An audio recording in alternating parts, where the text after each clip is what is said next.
함께 읽겠습니다. 나는 내가 사랑하는 자를 위하여 노래하되 내가 사랑하는 자의 포도원을 노래하리라. 내가 사랑하는 자에게 포도원이 있음이여 심히 기름진 사내로다. 땅을 파서 돌을 제하고 극상품 포도나무를 심었도다. 그 중에 망대를 세웠고 또 그 안에 술틀을 팠도다. 좋은 열매 맺기를 바랐더니 들포도를 맺었도다. 아멘. 오늘 함께 나눌 말씀의 제목은 공로가 아닌 보답으로 사역하라는 제목입니다. 공로가 아닌 보답으로, 하나님이 오늘 우리에게 은혜를 베푸신 그 은혜에 보답하는 삶을 살아가는 것이 하나님이 오늘 우리에게 은혜를 베푸신 이유이다, 이런 의미이거든요. 그런데 여러분, 좀 이상하지 않습니까? 우리는 이제까지 하나님이 우리에게 베푸신 은혜는 값없이 베푸신 무조건적인 은혜라고 들었습니다. 그러니 하나님이 오늘 우리에게 뭔가를 기대하고 뭔가를 바라고 은혜를 베푸신 것이 아니라 그저 하나님이 오늘 우리를 사랑하셔서 우리에게 값없이 은혜를 베푸신 것인데, 첫 번째, 우리는 그 은혜를 갚으려고 해도 그 은혜에 갚을 수가 없다는 거죠. 두 번째, 하나님이 오늘 우리에게 은혜를 베푸실 때 그 은혜가 선물이거든요. 선물.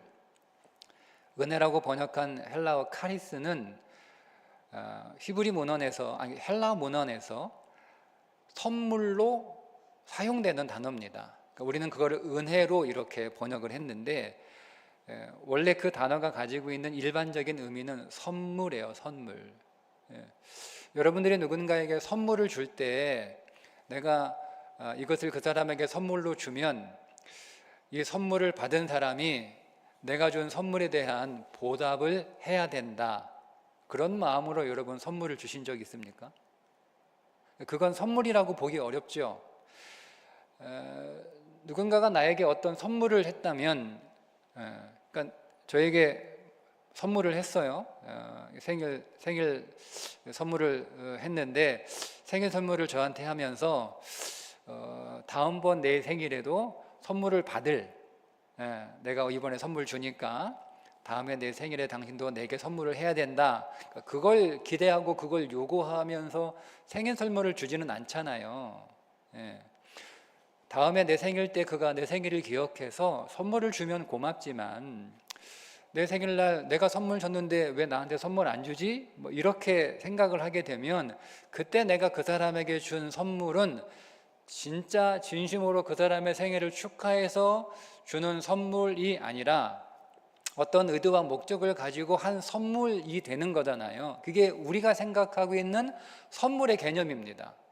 그래서 하나님이 오늘 우리에게 이 놀라운 영생이라고 하는, 구원이라고 하는 선물을 우리에게 주셨을 때, 그 선물을 주시면서 내가 너를 구원하고 내가 너에게 영생이라는 선물을 주고 모든 사망과 저주에서 너를 해방하는 선물을 내가 줬으니까, 네가 그런 나에게, 하나님이 우리에게 어떤 보답을 해라라고 그렇게 요구하고 기대하시는 그런 것은 하나님이 우리에게 준 게 선물이 아니지 않느냐라고 하는 것이 우리가 가지고 있는 이제까지의 은혜에 대한 생각이었어요. 근데 오늘 설교는 뭐냐면 보답하라는 거예요. 하나님이 오늘 우리에게 은혜를 베풀어 주셨으면 그 은혜에 보답하는 삶을 살아가는 것이 맞다라고 하는 거죠. 왜냐하면 하나님이 오늘 우리에게 은혜를 베푸셨을 때 그 은혜를 보답하는 삶을 기대하시고 우리에게 선물을 주셨다는 겁니다. 그 한 예가 오늘 우리가 읽었던 이사야서 5장 1절과 2절의 말씀이죠. 하나님이 오늘 우리를 사랑하셨다는, 그 사랑을 내가 노래한다라고 하는, 그 사랑을 노래하라, 그 사랑을 찬양하라는 거예요. 근데 그 사랑이 뭐냐면, 하나님이 오늘 우리에게 포도원을 하나 만들어 주셨는데, 그 포도원은 심히 기름진 산에 땅을 파서 돌을 제하고 극상품 포도나무를 심어서 망대를 세우고 술투를 파놓고, 하나님께서 우리에게, 야, 이제 내가 이것들을 다 다 너에게 만들어서 하나도 우리가 한 게 아니에요. 우리가 그 산을 산 것도 아니고 그 산을 판 것도 아니고 그 산에 포도나무를 심은 것도 아니고 그 포도원을 가꾼 것도 아니고 포도원을 지키는 망대를 세운 것도 아니에요. 심지어 포도를 짜는 술틀까지 하나님이 다 만들어 주셨어요. 다 선물이에요. 선물을 주시고 나서 하나님이 기대하신 거예요. 좋은 열매 많이 맺어라, 극상품 열매를 맺어라라고 기대하셨다는 거예요. 그걸 우리에게 요구하셨다는 거예요. 이건 뭐지? 라고 하는 거죠. 하나님이 오늘 우리를, 여러분, 부르시고 나서 하나님이 오늘 우리에게 몇 가지 요구하신 게 있어요. 경배해라, 찬송하라, 하나님께 영광을 돌려라, 하나님을 예배해라, 하나님을 자랑하라, 이 요구를 하신 거예요. 만약에 하나님이 오늘 우리에게 선물을 주실 때 어떤 기대와 어떤 요구도 없이 그저 무조건적인 선물을 주신 거였다면 그런 요구를 하실 이유가 없죠. 그러면 오늘 우리가 이해하고 있는 이 선물의 개념과 하나님의 성경에서 말씀하고 있는 이 선물의 개념은 뭔가 조금 다른 게 아닐까라고 하는 생각을 하게 됩니다. 한동안 저에게 정기적으로 책을 보내주시는 분이 계세요. 그분이 보내준 책 가운데 영국의 신학자 바클레이가 쓴 바울과 선물이라고 하는 책이 한 권 있습니다. 근데 그 책의 내용이 뭐냐면 이런 질문으로 시작을 했어요. 오늘날 우리가 이해하고 있는 은혜의 개념과 바울이 하나님의 복음과 하나님의 사랑을 설명할 때 썼던 그 은혜의 개념이 똑같은 개념일까라고 하는 질문에서 시작을 합니다. 언어라는 것은 우리가 지금 쓰고 있는 언어의 개념과 똑같은 단어인데 이 단어가 쓰여졌던 100년 전, 200년 전, 1000년 전, 2000년 전의 단어의 정의가 같을 수 없다는 거예요. 언어라고 하는 것은 시대가 변하면서 그 언어의 개념도 바뀌게 되어 있다라고 하는 거죠. 그러니까 우리의 언어도 보면 우리가 100년도 안 되는 그런 짧은 시간 안에 제가 구체적으로 지금 번뜩 생각나는 단어가 없어서 예를 들어주지 못하겠으나 그러나 내가 어릴 때 썼던 단어와 지금 우리 아이들이 쓰는 단어가 다른 거예요. 의미가 똑같은 말인데 저는 아이들이 제가 쓰는 그 단어를 썼을 때 그런 의미인 줄 알고 이해를 하는 거예요. 그런데 아이들은 대화해보면 썼던 그 단어가 내가 정의하는 단어와 내가 정의한 것과 그 아이가 정의한 것의 단어의 정의가 다르다는 것을 우리가 경험하게 되지 않습니까? 100년도 안 되는, 저희와 우리 아이들 사이의 나이 차이가 30년 정도밖에 되지 않는 나이 간격인데도 이미 단어의 정의가 달라요. 그래서 정말 바울이 이 하나님의 구원과 하나님께서 오늘 우리를 찾아오신 그 놀라운 사건을 은혜라고 한 단어로 다 설명을 하는데 바울이 썼던 시대의 그 은혜의 개념과 지금 우리가 썼던 은혜라고 하는 개념이 과연 같은 걸까라고 하는 것에서 출발을 합니다. 그런 내용이에요. 이렇게 하는 거죠. 여러분, 오늘 우리는 청탁이 금지되어 있습니다. 그렇죠. 공적인 관계에서 공적인 관계에서 사적인 의미의 선물을 하나 하더라도 난리가 나죠. 온 나라가 여러분 들썩이는 거 아닙니까? 그죠? 공적인 관계에서는 선물을 하면 안 되는 거예요. 식사 대접도 얼마 이상은 할 수가 없어요.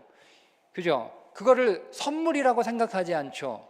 뭔가를 기대하고 뭔가를 바라고 하는 선물로 여기고 공적인 관계에서는 그런 게 성립될 수 없으니까 공적인 관계에서 법이 정한 어느 이상의 식사를 제공하거나 선물을 준다거나 뭘 한다는 것은 이것은 뭐가 되는 거예요?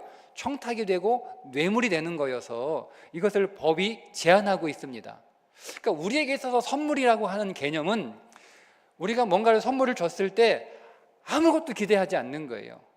그냥 정말 순수한 마음으로 정말 주고 싶어서 왜 줘? 뭐 바라고 주는 거 아니야? 아니, 그런 거 전혀 없어. 그냥 주고 싶어서 주는 거야. 내가 이렇게 좋은 거 받아도 되나? 부담스럽다. 내가 이걸 그냥 봐줄 수 없어. 내가 뭔가 좀 해야 될 것 같은데. 그러면 아니야. 그런 거 없어. 정말 내가 정말 주고 싶어서 그냥 정말 순수한 마음으로 정말 선물하는 거야. 이거 선물이야, 선물. 뇌물 아니야. 이거 선물이야, 선물. 선물이니까 그냥 받으면 돼. 그죠? 이게 오늘날의 선물이에요.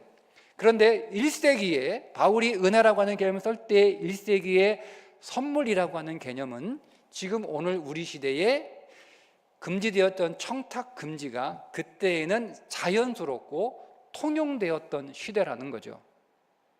그래서 이 바클레이가 그 질문을 하고 자료를 쭉 찾으면서 누구의 도움을 받냐면 모스라고 하는 인류학자의 도움을 받아요.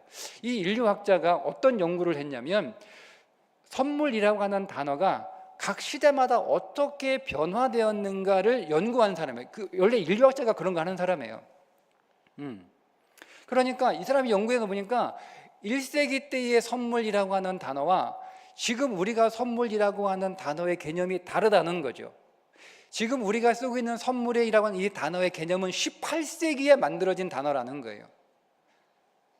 이것이 11세기부터 조금씩 변형을 이루어서 18세기에 확정된 선물이라는 단어를 지금 우리가 쓰고 있고, 특별히 바울 시대에 11세기 전까지 10세기까지 특별히 바울 시대에 그 시대가 썼던 선물이라고 하는 개념은 선물을 주는 사람이 반드시 그 선물을 베풀 때 그 사람이 선물을 받고 내게 뭔가를 해줄 것을 기대하는 마음으로 선물을 줬다는, 그게 선물이라는 거예요. 그러니까 바울이 그 문화 안에서 그 단어를 쓰고 있는 사람이니까 바울이 하나님의 카리스, 선물이거든요. 이 카리스라고는 단어를 썼을 때 그 의미를 알고 그 의미를 넣어서 하나님의 복음이 우리에게 은혜로 왔다, 우리가 은혜로 구원을 받았다, 우리가 은혜로 하나님의 복을 받았다라고 썼다라고 하는 거죠. 1세기에는 이런 일들이 있는 거예요. 1세기는요, 예를 들면 베스파니우스가 황제되기 전에, 여러분 1세기에는 이 로마의 귀족들이 거의 모든 부를 독점했습니다. 그러니까 그들이 가지고 있는 부는요 어마어마합니다. 그러니까 1세기에 그런 귀족들이나 이런 부자들, 이런 사회 상류층에 있는, 지도층에 있는 사람들은요, 나라 돈 가지고, 정치 나라 돈 가지고 뭐 운동장, 체육관 이걸 짓는 게 아니에요. 개인 돈을 가지고 콜로세움, 베스파니우스가 콜로세움을 지어서 로마 시에 기부합니다. 큰 운동장을, 큰 체육관을, 콜로세움을, 그 어마어마한 콜로세움을 지어서 준 거예요. 그러면 이거를 준 이유가 뭐냐? 그 로마 시민으로부터 뭐 그거를 지었으니까 그에 상응하는 어떤 그런 대가를 받은 게 아니고, 내가 이거를 지어줬으니까 기대한 게 있어요. 내 명예, 자기 명예를 위해서 지어준 거예요. 나를 고마워하라는 거죠. 내가 이걸 지어줬으니까, 이거 베스파니우스가 지어준 거야. 참 감사해. 참 좋은 사람이야. 그분은 훌륭한 사람이야. 이렇게 자기의 명예를 위해서. 그리고 자기가 어떤 정치적인 행보를 할 때 그 정치적인 행보와 그 의견과 그 주장에 그 사람들이 동의해주고 동조해주고 지지해주고 따라줄 것을 기대하는 마음으로 이거를 지어준 거예요. 로마 시대는 후견인 제도가 있었어요. 젊은 청년이 정치에 입문하는 이렇게 신인이, 이렇게 청년이 이렇게 등장하게 되면 반드시 그 정치 신인을 후원해주는 후원자가 있습니다.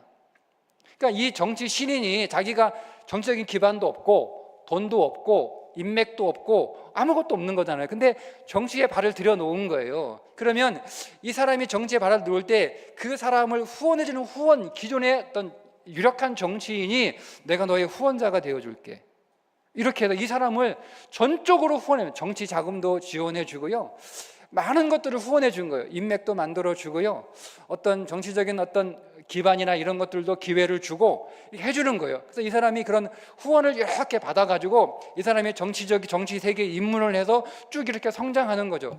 그러면 내가 어떤 신인 정치인을, 이 사람이 정치에 입문했을 때 그 사람을 내가 후원자로 너를 후원해 주겠다라고 했을 때 아무런 대가 없이, 야, 내가 보니까 정말 너 같은 사람이 정치했으면 좋겠다.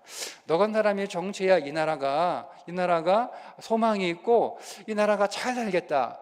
근데 네가 보니까 정치적인 기반이나 이런 것들이 많이 부족하니까 내가 나라와 민족을 위해서, 이 국가를 위해서 내가 순수한 마음으로 내가 너의 정치적인 후원자가 될 테니까 네 후원을 받아서 좋은 정치인이 되라라는 건 일절 없다는 거예요. 후원하는 이유가 있는 거예요. 이유가 뭐예요? 이유가 내가 정치적인 어떤 이슈를 내가 만들어내고 내가 어떤 정치적인 어떤 주장을 하게 되고, 그러니까 내 뒤에 줄을 서라는 거예요. 그게 기대하는 거예요. 그러니까 내가 이 사람한테 계속 정치적인 후원을 해주고 그런 어떤 여러 가지 선물들을 이렇게 해주면서 그 사람이 계속 나를 지지해주고, 나와 함께 해주고 나를 도와주고 내 노선에 서 있고 나를 따르고 해야 그 관계가 계속 유지가 되는 거예요. 근데 만약에 내가 정치적으로 여러 가지 자금이나 여러 가지 정치적인 후원을 이 사람에게 많이 했는데 기대하고 이 사람이 나와 정치적인 입장을 반대를 해, 그럼 나에게 고마움이 없어, 나를 지지를 해주지 않아, 그럼 어떻게 되는 거예요? 관계가 끊어지는 거예요. 이게 1세기의 은혜라고 하는, 선물이라고 하는 개념이라는 겁니다. 그러니까 하나님이 오늘 우리에게 많은 것들을 선물로, 특별히 생명을 선물로 주셨을 때 내가 그냥 너한테 그냥 내가 사랑의 하나님이니까 내가 너한테 그냥 뭔가를 주고 싶어서 내가 이 놀라운 걸 너에게 주는 거예요. 그러나 나는 아무것도 바라는 게 없어, 아무것도 기대하는 게 없어. 네가 나한테 할 수 있는 게 뭐가 있어? 그래서 우리가 이거를 그렇게 위해서 내가 하나님한테 이 놀라운 은혜를 받았어요. 놀라운 선물을 받았어요. 엄청난 생명이라고 하는 이 구원이라고 하는 놀라운 복을 내가 받았어요. 근데 하나님은 자격 없는 자에게 주시는 이 은혜라고 선물의 생각을 해서 하나님은 자격도 없으면 할 수 있는 것도 그러니까 그런 거 하면 안 돼. 하나님은 그런 걸 기대하고 하신 게 아니야. 하나님이 오늘 우리가 뭔가를 하나님한테 하려고 하면 내가 하나님이 주시는 그 선물을 내가 오히려 하나님의 그 마음을 잘못하고 모욕하고 폄하하는 거야. 이제까지 우리가 알고 있었던 개념, 저도 그렇게 알고 있어요. 근데 그 책에 보니까 완전히 다른 이야기인 거예요. 아니라는 거예요. 하나님이 우리에게 은혜를 베풀어 줄 때 기대하는 거예요. 하나님이 오늘 우리에게 아들을 주셨는데 우리에게 그 어떤 기대도 하지 않고 그냥 그 아들을 우리에게 주셨을까라고 하는 질문을 다시 한번 하게 되는 거죠. 아들을 주셨는데 정말 우리에게 어떤 기대가 하나도 없을까? 아들을 주셨는데, 그분이 오늘 우리에게 아들을 주셨다면 우리가 그 아들을 받아서 우리가 아들로 갚을 수는 없지만, 아들도 갚을 수는 없죠. 우리가 어떻게 갚아요? 하나님이 오늘 우리에게 아들을 생명으로 주셨는데 우리가 그걸 어떻게 갚습니까? 갚을 수 없어요. 그분의 우리에게 주신 그 사랑과 그 은혜는 한량없는 은혜죠. 셀 수 없는 은혜죠. 바다를 먹물 삼아도 쓸 수 없는 은혜죠. 엄청난 은혜를 우리가 받았기 때문에 우리가 그걸 그대로 갚을 수는 없어요. 그런데 하나님이 오늘 우리에게 기대하고 요구하시는 게 있다는 거예요. 그게 뭐냐면 그게 하나님의 영광이에요. 하나님의 영광이에요. 그래서 하나님을 경외하라라고 우리에게 요구하시는 거예요. 하나님을 경외하라. 하나님이 두려워서 경외하는 게 아니고 내가 이 엄청난 선물을 받았는데 하나님이 나에게 이 선물을 줄 때 하나님이 나에게 뭔가 요구하고 기대하시는 삶이 있다는 거예요. 그 요구하고 기대하는 삶에 있어서 그 삶이 내가 나에게 아들로서 내가 그 아들로 그 하나님의 선물을 다시 도로 상응하게 갚을 수는 없으나 하나님이 내게 기대하시는 것, 내가 하나님을 예배하고 내가 하나님을 경외하고 내가 하나님을 찬송하고 내가 하나님을 자랑하고 너희가 자랑하되 그리스도 안에서 자랑하라 이렇게 말씀하셨잖아요. 그 말씀이 이해가 되는 거예요. 너희가 내 말에 경청해라. 쉐마 이스라엘, 들으라는 거예요. 들으라는 거예요. 내 말을 들으라는 거예요. 여러분, 우리가 하나님이 오늘 우리에게 주신 선물이 뭡니까? 사단이 지배하는 세계에서 하나님이 통치하는 세계로 자리가 옮겨졌잖아요. 우리를 사단이 지배하는 세계에서 하나님이 통치하시는 자리로 우리를 옮겨주시기 위하여 하나님이 어떤 선물을 우리에게 주신 겁니까? 아들을 선물로 주신 거예요. 아들을 선물로 주셔서 오늘 우리의 자리를 옮겨 놓으셨을 때 하나님이 어찌 우리에게 그 어떤 기대가 없었을까요?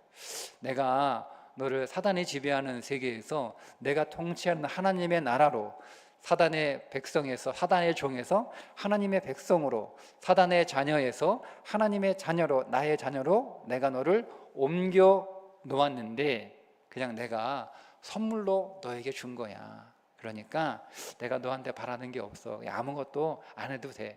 하지 않아도 돼. 그러면 여러분 뭐하러 옮겨 놓습니까? 뭐하러 옮겨 놓죠?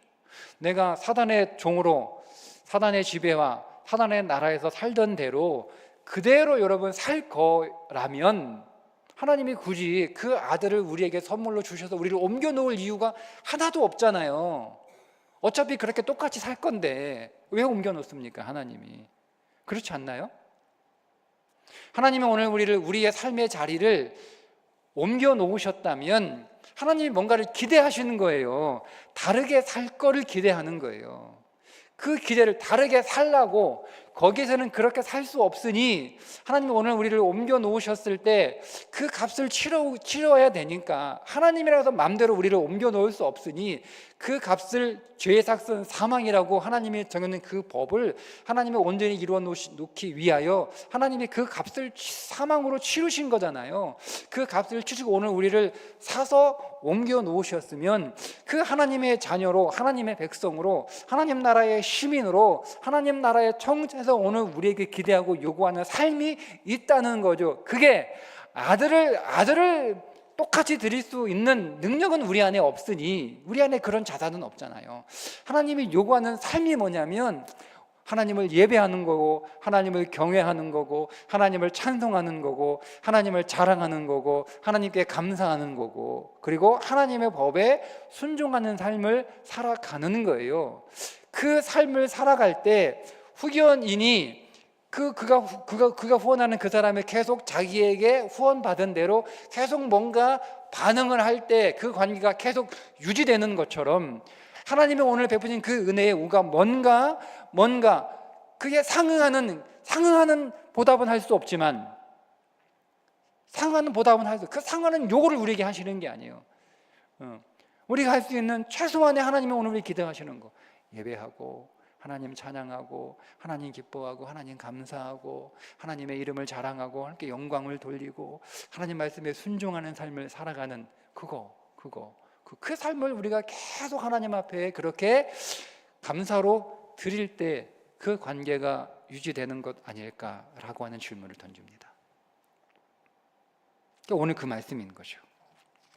하나님이 오늘 우리에게 포도원을 선물로 주셨는데 그냥 받아. 그냥 포도원 가지고 네가 거기서 풀을 뽑든 가시덩굴을 만들든 괜찮아. 그냥 나는 그냥 너 준 것으로 그냥 끝이야. 난 너 준 것으로 나는 충분히 내 할 일 다 했어. 그게 내 영광이야. 나는 이렇게 너에게 뭔가를 주는 사람이야. 충분해. 그렇지 않다는 거죠. 기대하셨잖아요. 극상품 포도를 기대하셨잖아요. 그거를 요구하셨잖아요. 근데 들포도를 맺은 것이 어찌 된 일이냐, 어찌 된 일이냐라고 우리에게 탄식하시는 거잖아요. 여러분, 이게 헬라적 개념이에요. 그러면 유대에는 그런 개념이 있나?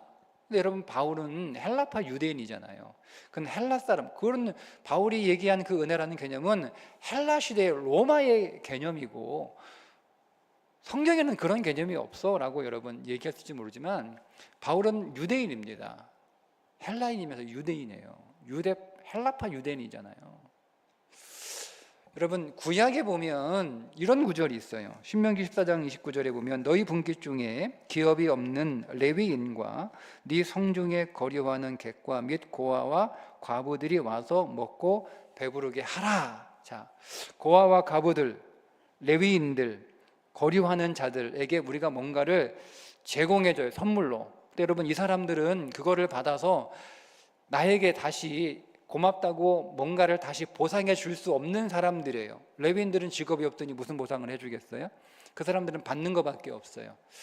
성중의 거류인, 그런 사람들은 뭐 지나가는 손님들인데 무슨 뭐 짐 싸들고 돈을 막 한가득 싸들고 다니는 사람들도 아니고, 그러니까 뭔가 은혜를 받고 뭔가 선물을 받고 뭔가 도움을 받아도 뭔가 이렇게 다시 인사할 수 있는, 보상할 수 있는 사람들이 아니에요.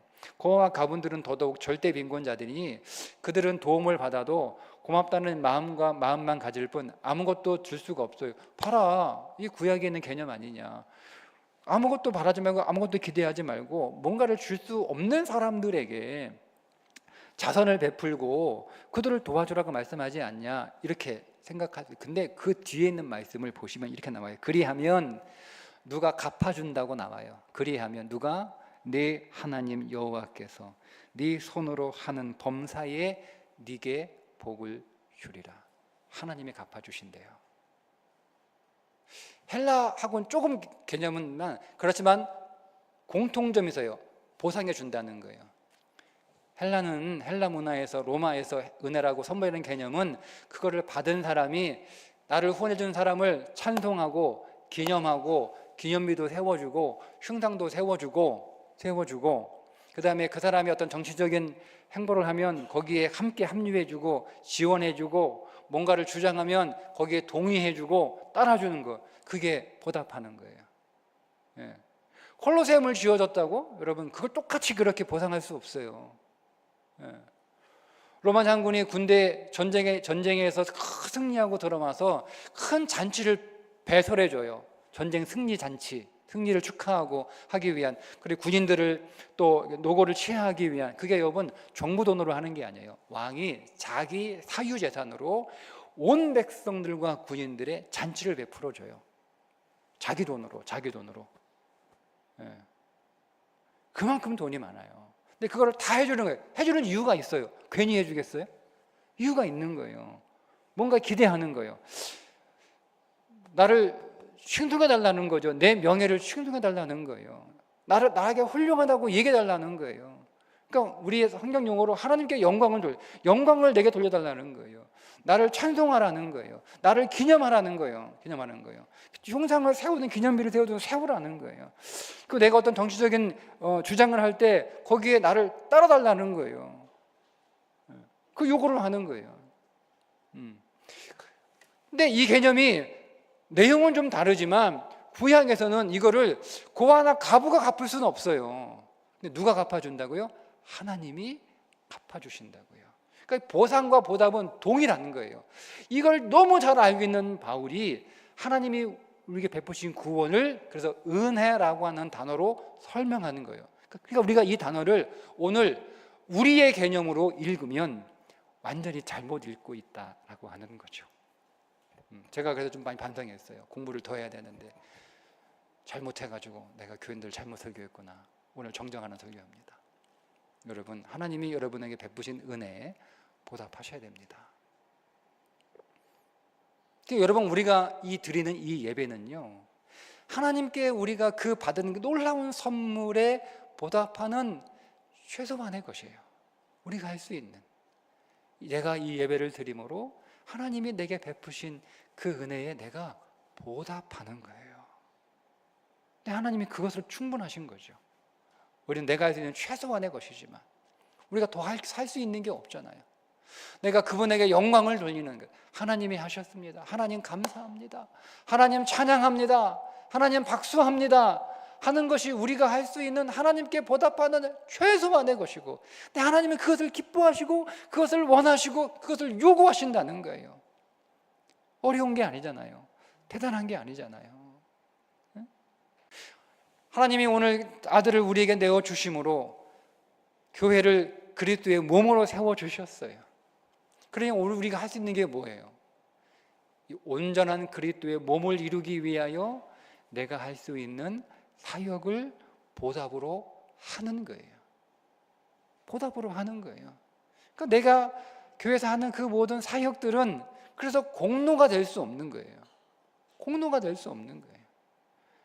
내 이 모든 사역은 내가 하나님 앞에 드리는 최소한의 보답인 거예요. 내가 할 수 있는.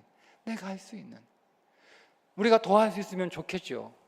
여러분, 더 할 수 있으면 여러분 하십시오. 그렇게 오늘 우리가 이렇게 얘기를 하는 거예요. 정말 우리가 하나님의 구원을 은혜로 받았던 것이 맞다면, 내가 그분과 원수되었던 자에서 그분의 그 사랑의 희생과 선물로 그 생명을 나에게 주심으로 내가 하나님과 화목한 관계가 된 것이 맞다면, 진실로 내가 구원받은 자가 맞다면 하나님이 내게 요구하고 기대하는 그 삶을 당연히 그분 앞에 보여드리는 것이 마땅하지 않겠는가. 근데 만약 그런 게 없다면 이렇게 도전해요. 당신의 구원이 진정한 구원인가 의심하라. 그럴 수 없다. 여러분, 우리가 사람에게 그렇잖아요. 우리가 여러분 생일날 그 사람은 나에게 뭔가를 다시 생일 때 받으려고 준 것은 아니지만, 그래도 오늘 우리가 생일 선물이라도 받게 되면 그 사람은 그런 걸 전혀 기대하고 준 건 아니에요. 그런데 오늘 우리는 그걸 받으면서 고맙다.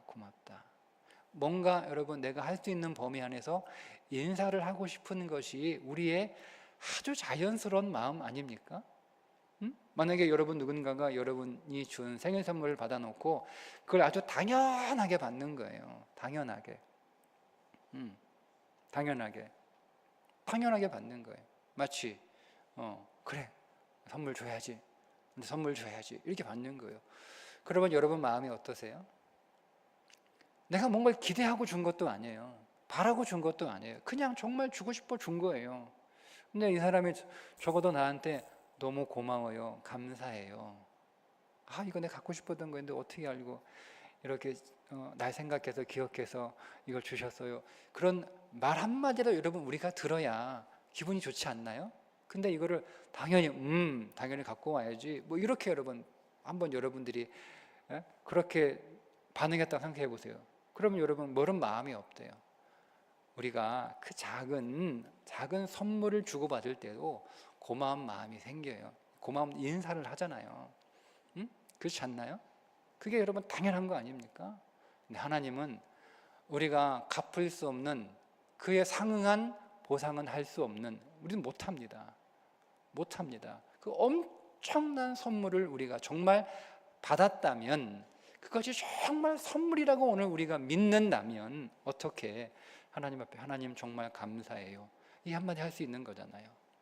근데 그 하나님이 오늘 우리에게 요구하시는 게 있대. 너 나 예배해, 너 나 경외해, 너 나 자랑해, 너 나 찬송해, 너 나에게 영광을 돌려. 어디 가서 사람들에게 내가 선물 줬다고 내 이름을 널리 자랑해. 여러분, 그거 우리가 여러분 당연한 거 아닐까요? 다시 은혜의 개념이 우리 안에서 다시 정리됐으면 좋겠어요.